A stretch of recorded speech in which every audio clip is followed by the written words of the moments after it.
Good morning, everybody. Thank you for joining us this morning for Fairfield County Virtual Community. We have Samantha Green and we also have Jill Boone from Fairfield County Reentry Program this morning. They're going to give us some information about that program and how it runs and how people can get involved. Jill, I'll turn it over to you. Thanks, Rachel. I appreciate it. Hi, everybody. I'm so excited to see faces here. I wish we were kind of in person, but this is as good as it gets. And I'm sorry if I don't know a lot of names. I'm always excited to see names that I don't know, because I think in our line of works, we always talk about silos. And with especially reentry, it's super important for the court and Sam to be able to connect with all of you, no matter where you are. People think of reentry as very narrow. Hey, it's, helping individuals from incarceration or prison re-enter into the community. But everything that probably each of you are doing could be helpful to what we are doing, whether it is in housing or whether it is, helping someone get a birth certificate, or whether it's Medicaid or, child support. It ranges everywhere. And so I'm really glad that you all are with us here today. So a little bit about kind of the court and Sam, and then like I said, I'm going to turn it over to Sam. So the reentry program, reentry coordinator, Fairfield County has actually had a reentry coordinator for a while now. But some of you may have known her, Val Carpico, but she was stationed within the sheriff's office at the jail.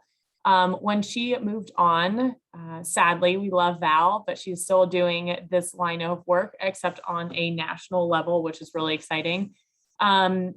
The court kind of took over reentry and put reentry under the court's umbrella, with the understanding that it was hopeful that we would form more of a connection between the sheriff's office, the jail, and our probation department, the court, and all try and work together. Because if there's one thing that we've realized that's important within our system is that continuity of care across, like I said, across all silos. So Sam has been with the court actually in the capacity as a probation officer for a few years. She's just recently joined reentry here in the past month, and we're super excited to have her on board. She, as I said, when I first talked to Rachel about doing this, I was like, well, Sam will only be in a role for about a month, so I'll probably, take the lead. I don't want to throw her into the fire. And in talking with her over the last couple of weeks, I'm like, nope, this is all you, because she is just this bundle of energy, hope, and optimism, which is so contagious, especially for the population and the work that we're doing. And it's really exciting. So I'll turn over to Sam to kind of go over a couple of the initiatives and programs that we're either are in progress or that we're trying to start. But I also just want an open invitation to you all. If you have ideas or resources or even questions about our processes, now's the opportunity to ask and interrupt, and also to follow up with Sam or I after the fact, because I think in my role as a court administrator here, I'm really trying to push education to the community and to other departments. This is what we do. You see on the news, you see a Law and Order, not that glorious, not that glamorous, and not that fast. So everyone's like, oh yeah, I saw this person was arrested. When's their trial? I'm like, yeah, no. But those kind of education opportunities have been really instrumental. And a perfect example is about a year ago, we had someone arrested with a dog in their car, right? And it was at the shelter, and there was all this question about who's going to get the dog, can they adopt it out? It was this whole big fiasco, right? But that was an opportunity to talk with the dog shelter and have a policy in place and to increase that communication, in that, hey, they know the questions to ask us. When's her bond hearing? Do you have an opportunity? Is there a way for us to contact her in the jail, for us to understand their processes and them to understand us in a really weird situation that you would never think the dog shelter and the court and the jail would ever be involved? It was a great opportunity. So again, I want to encourage you all, ask questions, and however we can help, we would love to help. So with that, I'm going to turn it over to.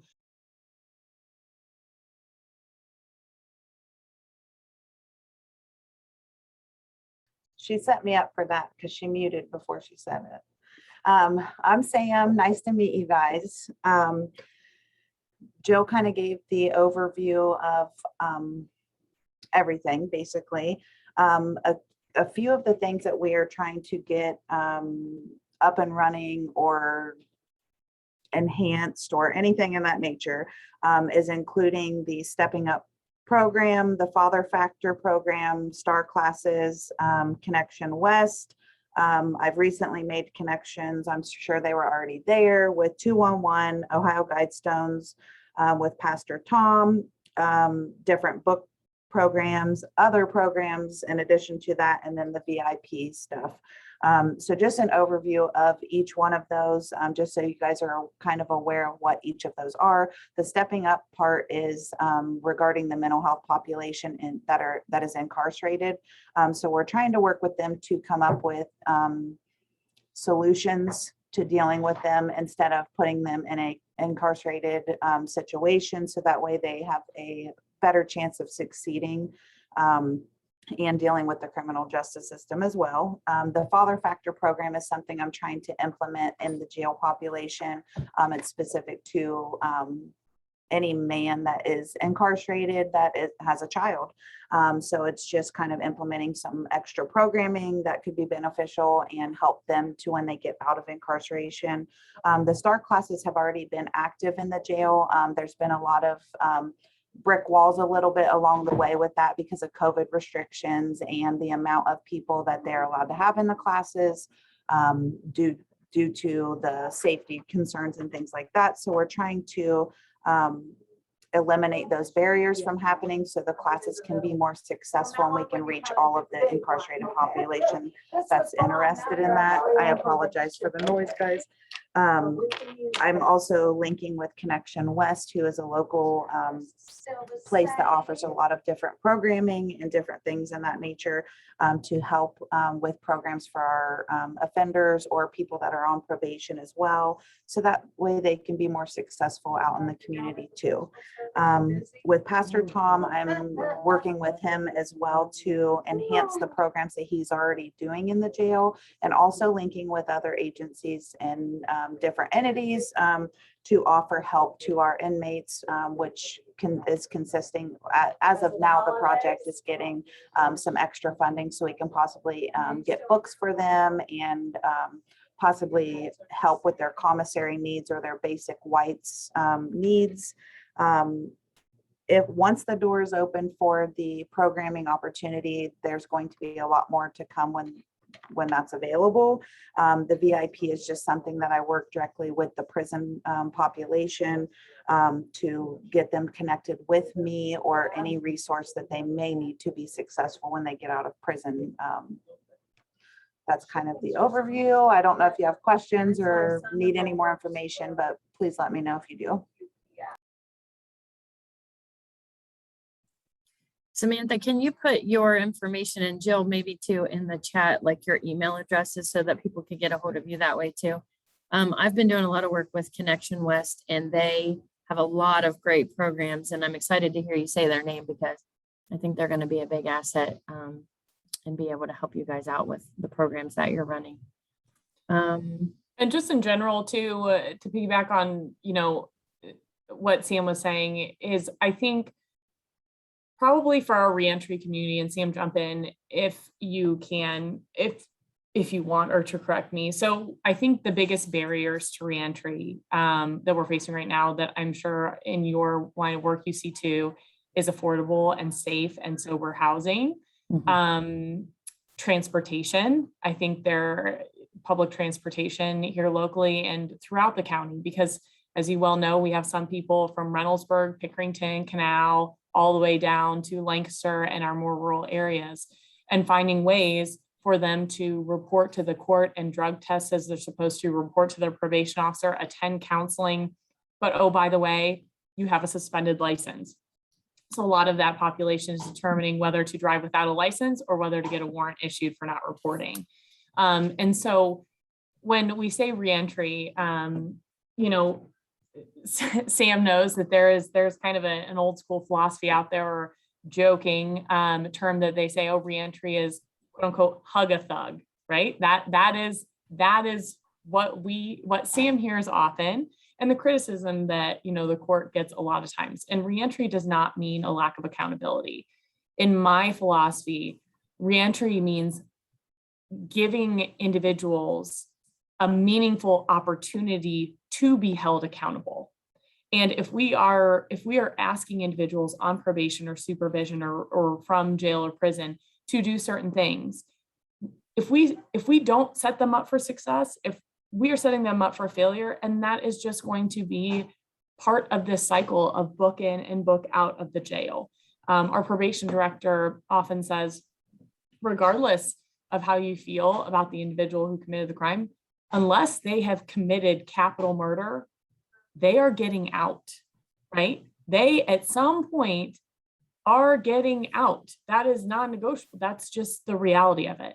So, why aren't we using that time either while they are incarcerated to help them to reintegrate into that society? Because what we have learned is those kind of wraparound supports, that is the key to that lack of recidivism. Because while it may not seem like a big deal to you or I, Sam and I both know from our stories that we hear with this particular population that they were never taught how to live responsibly. I mean, some of the individuals, when I was 10 years old, my parents were teaching me how to ride a bike. And you come to any one of our recovery court services and they will tell you that at 10 years old, their mom or dad were offering them a meth pipe.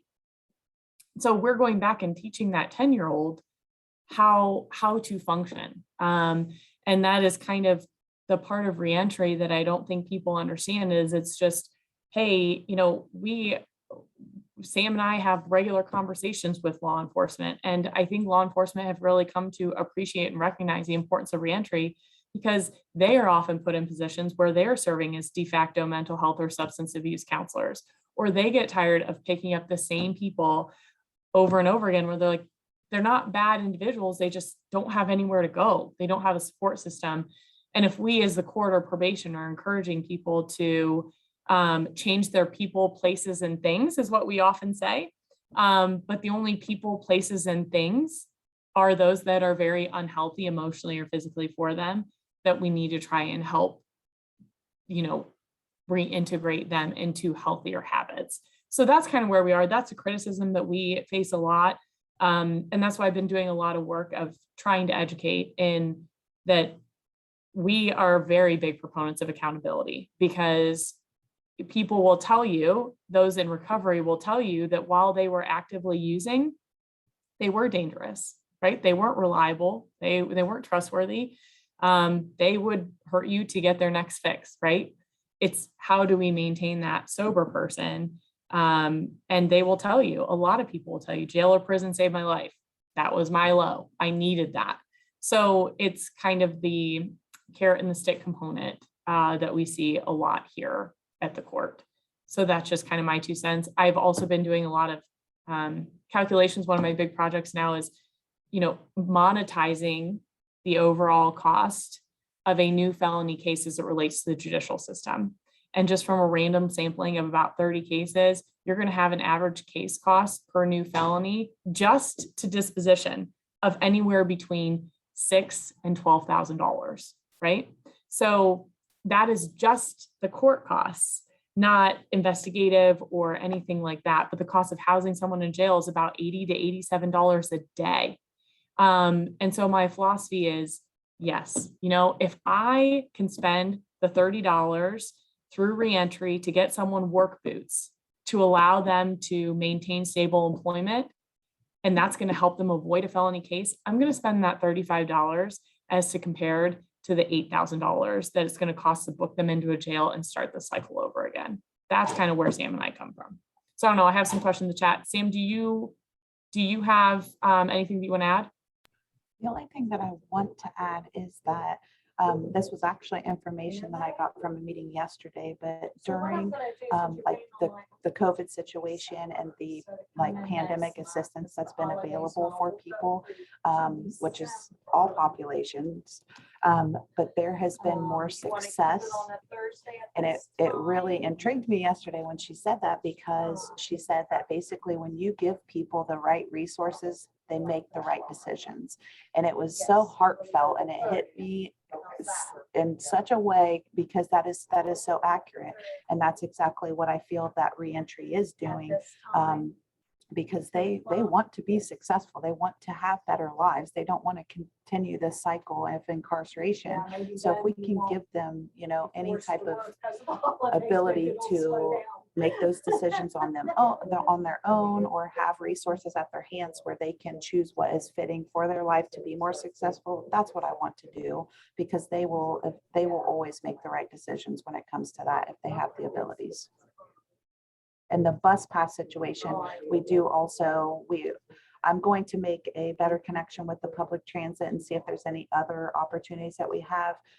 211 from yesterday stated that if there's somebody that wasn't eligible for a bus pass through our program with our probationers, that we could send them down there, and that they pay for busing or CODA transportation services for other people as well.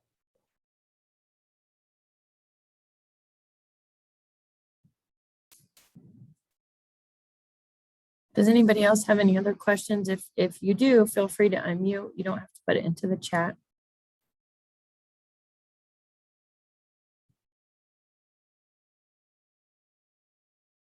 I thought Andrea unmuted herself at one point, like she had a question, but then she left, so maybe not. Oh, come on, ask away. Sorry, were you talking about me? Yeah. The phone couldn't stop ringing, and I was like, I better just answer it because it felt like it was an urgent need. So sorry about that. Hello. I did Hello. have a question, but I wanted to just make sure you guys were aware that United Way, we have the career closet. So we have clothing that, but if anyone, you know, going after they are leaving incarceration, we would be glad to connect them with some clothes, some shoes, whatever they might need. And how do we make that connection with Call us. I'll put our number in the chat. You can just call us and we can schedule an appointment for them to come. We're at Salvation Army right now. So we moved it in 2019 Salvation Army. So we would be glad to help however we can. That is great. And like that too, I do encourage, like, if any of you know of any resources or even contact individuals within your agency, to reach out to Sam so that she knows. I mean, we just recently, she's made a great connection there with, you know, CPS at JFS, and really encouraging them and actually finding a way to get them a direct line of communication to those incarcerated, or just hey, if you have someone, here's who I put in contact with you to talk about a payment plan, and really trying to mend those, what I say, kind of bad reputations. In jail, things go around like wildfire, right? So Sam is working constantly to try and rebuild trust in those relationships. So if you have a great, you know, connection or a resource or a nonprofit or even a church or anything like that, that says, hey, you know, this might be beneficial, or hey, they want to get more involved, let Sam know, because we're always about that. Like Rachel had mentioned, I personally hadn't even heard of Connection West here recently, but Sam went and toured it, set up a tour for the judges and I here in about a week. Our recovery court individuals have spoken really highly of them, trying to do good things. If you have ideas for what reentry possibly could be doing, either because of the struggles that you see people that you serve face, you know, that's great. I know we've had suggestions. Hey, how about like some kind of a financial literacy class taught in jail, how to balance a checkbook, how, you know, what you need, what do credit scores mean? You know, simple things, or what we call simple things like that, that would be super helpful. You know, any resources like that. We are really trying to branch out. I think that Fairfield County is very rich in resources.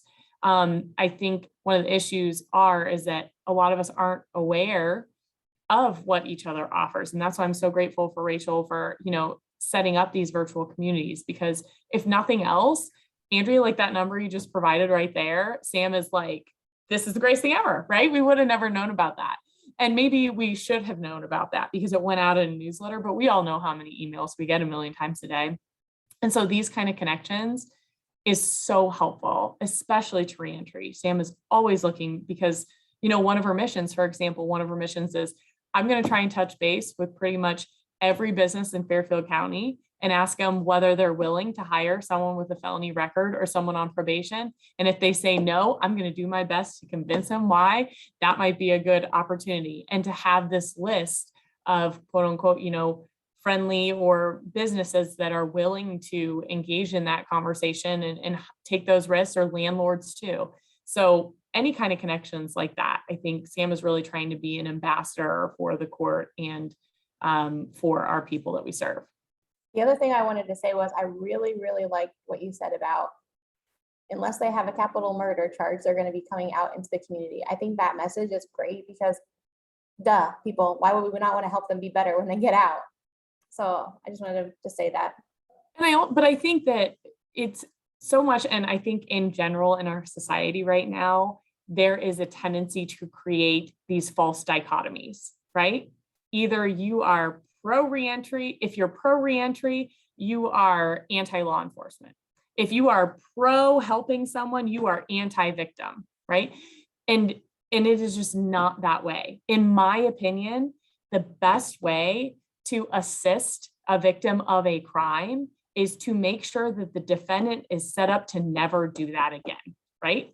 And the court does not have the power to lock someone away for the rest of their life. And so it is not me coddling or rewarding them for doing whatever they did. Frankly, it is a very selfish interest for me and for my community, right? I care about these individuals, but at the end of the day, it's a bigger picture thing where even if you can't get on board with that philosophy of every individual is a human that we should try and lift up, if you don't buy into that, that's fine. Let's talk about money. Let's talk about community safety. Let's talk about jail beds. Let's talk about protecting victims. And we can talk on either one of those fronts. And reentry is still important, even if you don't buy into that philosophy. So I'm glad that resonated with you, because sometimes it's hard. And that's why this education piece is important, because trust me, Sam was a former probation officer. Accountability is important to her. Accountability is important to us too.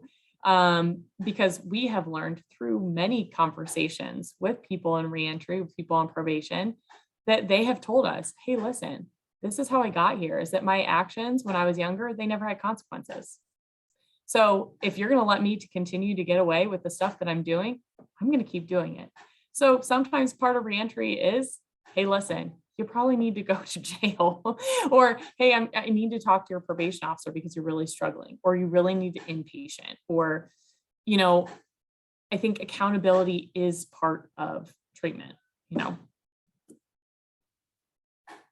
Sam, Rachel, anybody else have any questions?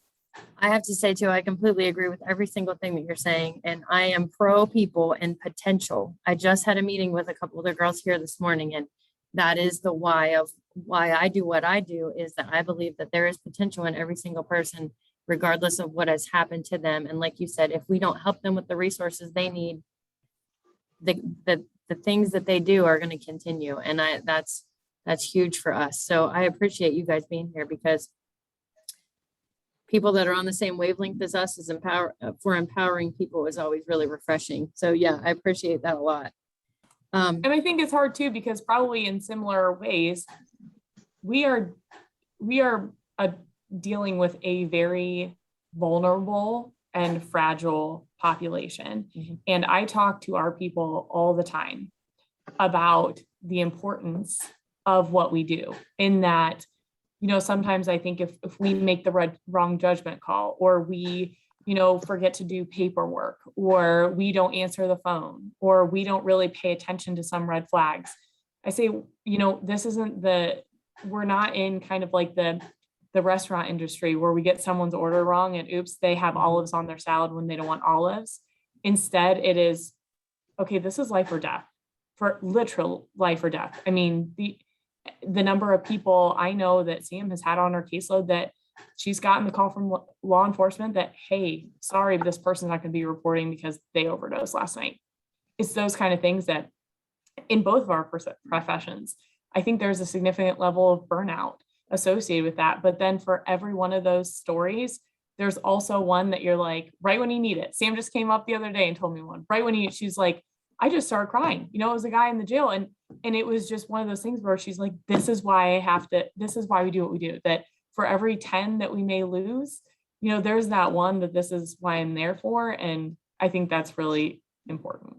So Sam, I don't know if you want to share that story that you had yesterday in the jail, because it was really awesome and it kind of goes to that. I sure will. So I'm at the jail yesterday and I'm making my normal rounds, and I'm just kind of checking in on them, just making sure that they know that there's a positive support person available if they need it.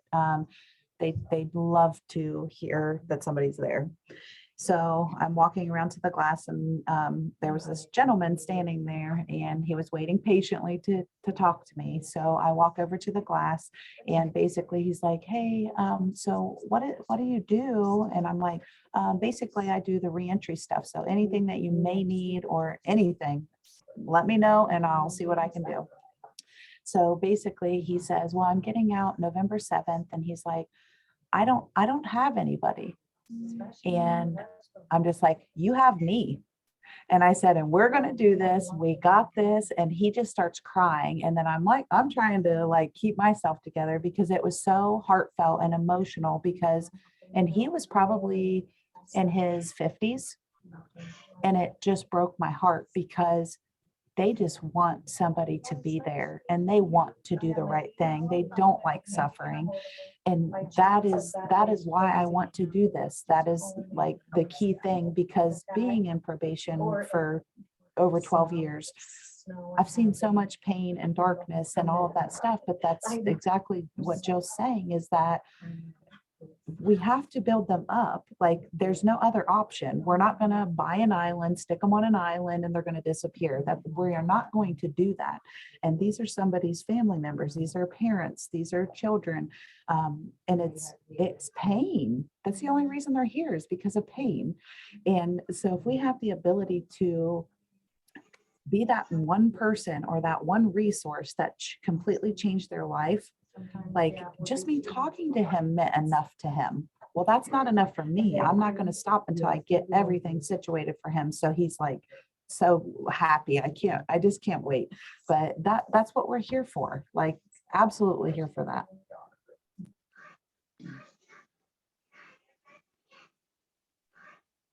Thank you. We appreciate what you do. Okay, go ahead, Kim. I just wanted to ask about if you get feedback from the sober living houses, like how the community is accepting of them or not accepting of them, or how that works out. So I'm sure that you guys are aware that there's a lot of limitations when it comes to that, especially like dependent on their charge or something in that nature. But we're very close to the local sober livings, but we also have branched out to any and everybody that is willing to take our clients, because we don't typically like no for an answer. And if you need proof of that, you can always ask my mother. That's fine. But we absolutely don't stop. So if one person has limitations, I have a female lady that I'm trying to work with. She has a sex offense in her past. It's been from many, many years ago, but a lot of places cannot take her. So I'm working actively trying to link up with other facilities that may know of a situation that they've encountered. But we have tons of resources when it comes to that too, but it just kind of depends on the person's situation and things like that. But I think, Kimberly, I think to your question, I think there is definitely in the community a stigma and a sense of not in my backyard. Absolutely. Yeah. And I think that is a huge barrier. And if I'm being completely honest with you, I say this all the time. I'm not sure that I, blame residents for being worried about that, especially if you have no context or experience within our system to know who we're dealing with, right? And so there is a fight all the time when it comes to zoning or putting in a house somewhere for sober living, because it's that not in my backyard. That's a great idea for our community. Just don't put it here. Right. And so that is a huge barrier in my experience to expanding that population. But I think it is a stigma thing. Whether I'm optimistic or not, I think there is a slight shift happening, especially with substance use, mental health issues, probably because it is touching more and more people. Find me someone that does not know someone who has a drug or mental health issue. Good luck. And when you have a personal connection with that, you know, it's not the stereotypical vision of an addict or a crazy person. It's your cousin, it's your aunt, it's your mom, it's your daughter. And it would pain you to know that the only place they have to go is a shelter or a tent down by the tracks, right? So as that shift happens, I think we're getting there. And I think the success of those programs have to happen.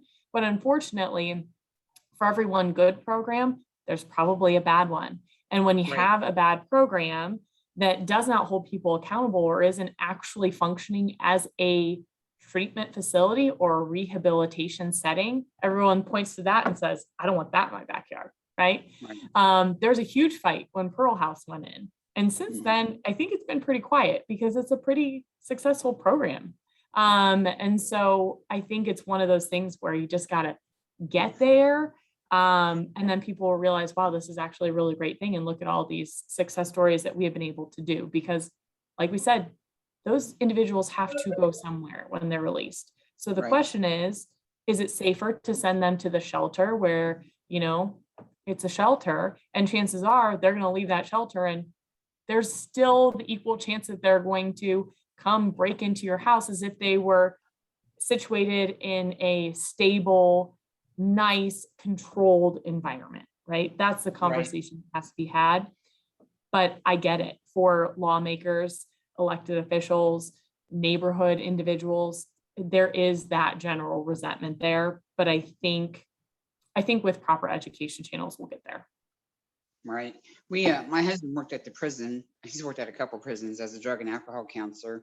And often we have talked about, we should open up a sober living home, but we know the kickback we would get doing that.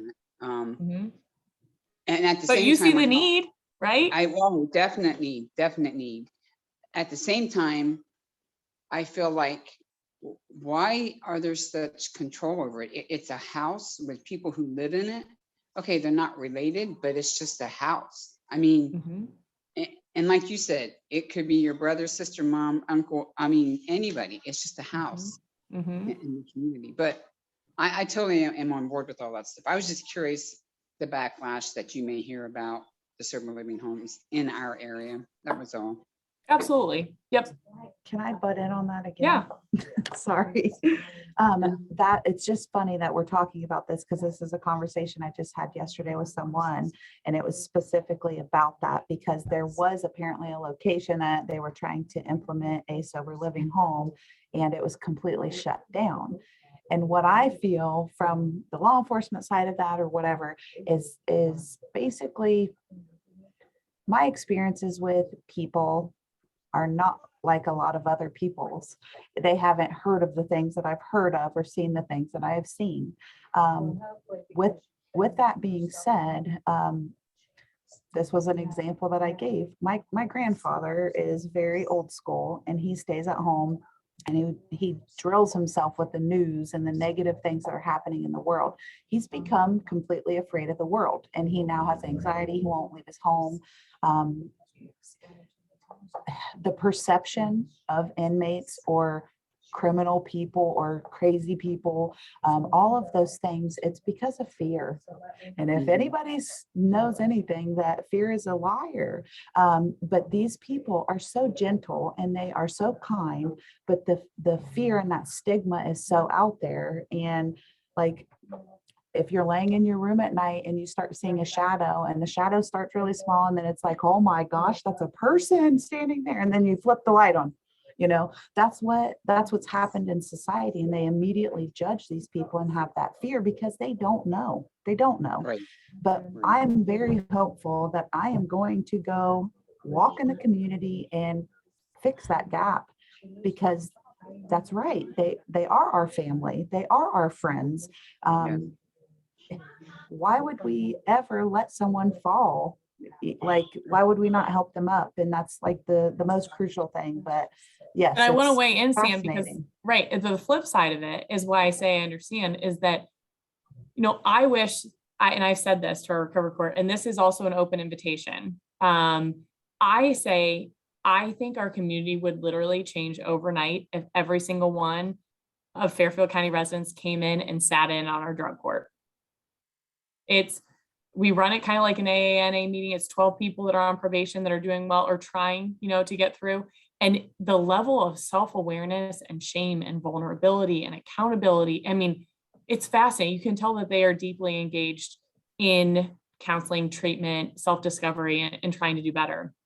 And it would change because they are people, and we're all sitting around, we're talking about stuff that we can relate together. And, we're talking about our kids or our this or our jobs or, this argument that I had with my mom and I felt guilty. And, this whole thing that it's such an interesting dynamic, but I also am very aware of, and they would tell you this, in that if I saw Joe Smith, who's in my recovery court, I am like, I like you and I trust you and you're gentle and you're kind. Now, if I saw Joe Smith out on the street and I knew that he was high, I would cross to the other side of the street, right? Because these individuals, they are humans like you and I, and they are worthy of everything. And I want to be friends with them when they are sober, right? But when they are actively using, anyone who has ever had any contact with an addict, they will tell you they are in survival mode. Yes. That prefrontal cortex is shut down. They have one thing in mind. And Yep. so that is why reentry is so important, right? Because you need to capture that sober person and protect them. Because I think there is something to fear with people who are in active use because they're unpredictable, right? And so stabilizing them and giving those supports so that they can be who they are supposed to be instead of who the drugs tell them that they need to be